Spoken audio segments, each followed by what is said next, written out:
saya Dr. Olivia Tantana, spesialis THT. Pada kesempatan ini kita akan membahas tentang deviasi septum.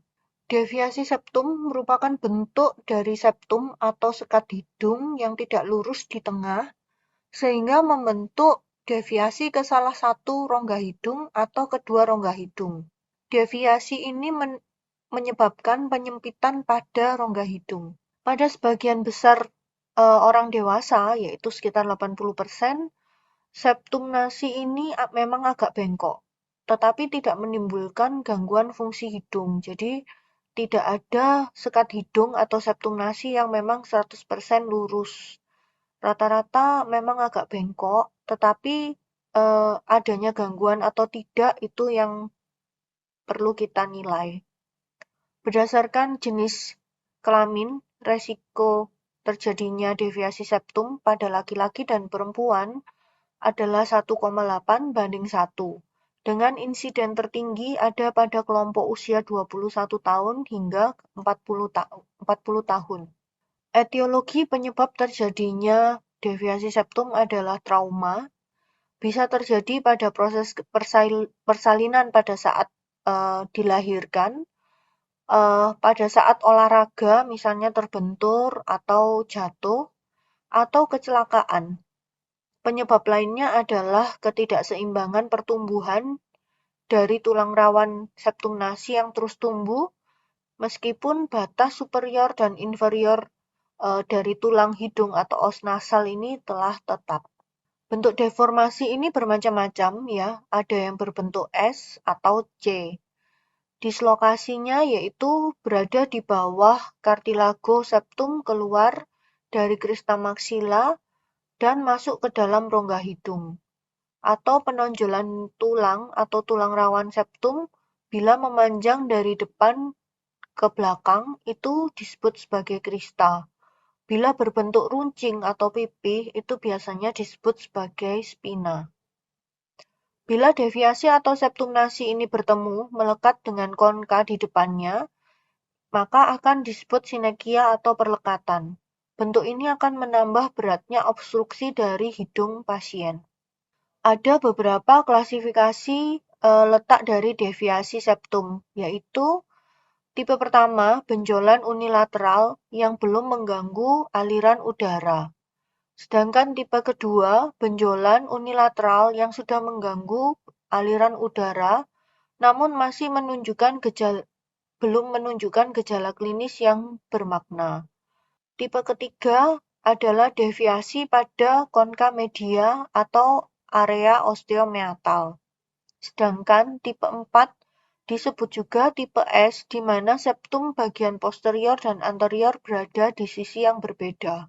Sedangkan tipe 5, benjolannya unilateral pada dasar septum, sementara di sisi lainnya normal. Tipe 6, bila tipe 5 ditambah ulkus unilateral dari cauda ventral, sehingga menimbulkan rongga yang asimetri. Sedangkan tipe 7 merupakan kombinasi dari satu tipe, yaitu tipe 1 sampai 6.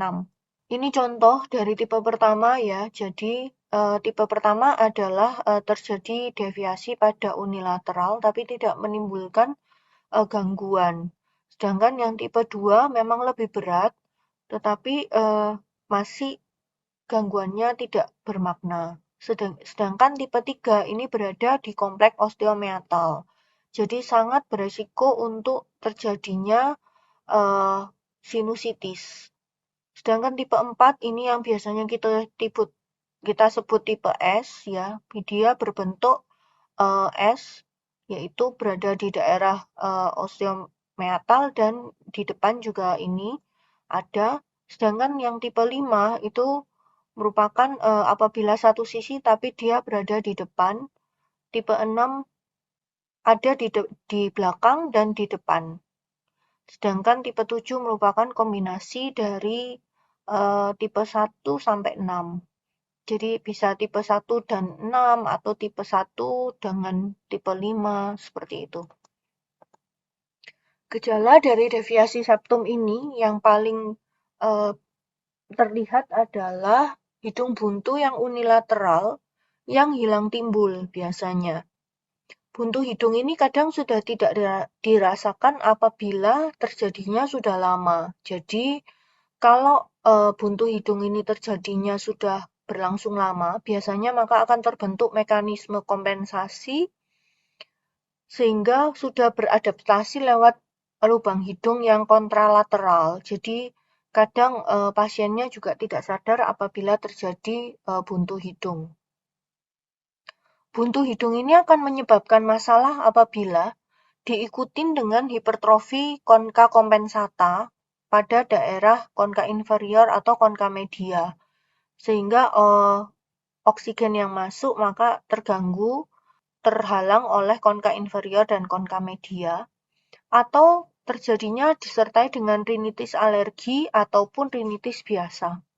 Gejala deviasi septum yang lainnya adalah hiposmia atau anosmia karena sumbatan jalan napasnya, sefalgi atau nyeri kepala ini disebabkan oleh pintu sinus yang terganggu sehingga menimbulkan vakum sinusetik, serta epistaksis dan rasa nyeri karena septum yang bengkok ini menusuk konka inferior atau konka media atau deviasinya yang menutup daerah kompleks osteomeatal.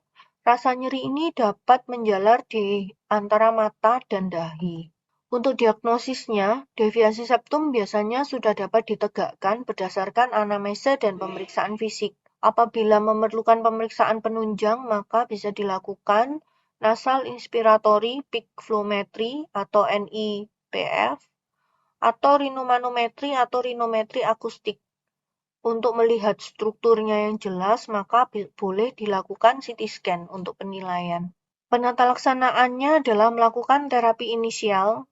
Inisial dari terapi deviasi septum biasanya mengatasi keluhan pasien, yaitu nasal kongesti atau postnasal drip, ya, dengan memberikan obat-obatan pelapang hidung atau dekongestan. Apabila deviasi septum memberikan gejala sumbatan hidung yang berat atau gejala lain yang mengganggu kualitas hidup, maka perlu dilakukan tata laksana dengan melakukan koreksi septum atau septoplasti. Komplikasi yang lain adalah deviasi septum ini dapat menyumbat ostium sinus sehingga menimbulkan faktor predisposisi terjadinya sinusitis. Serta deviasi septum ini dapat menyebabkan ruang sempit sehingga dapat mempredisposisi terjadinya polip nasi.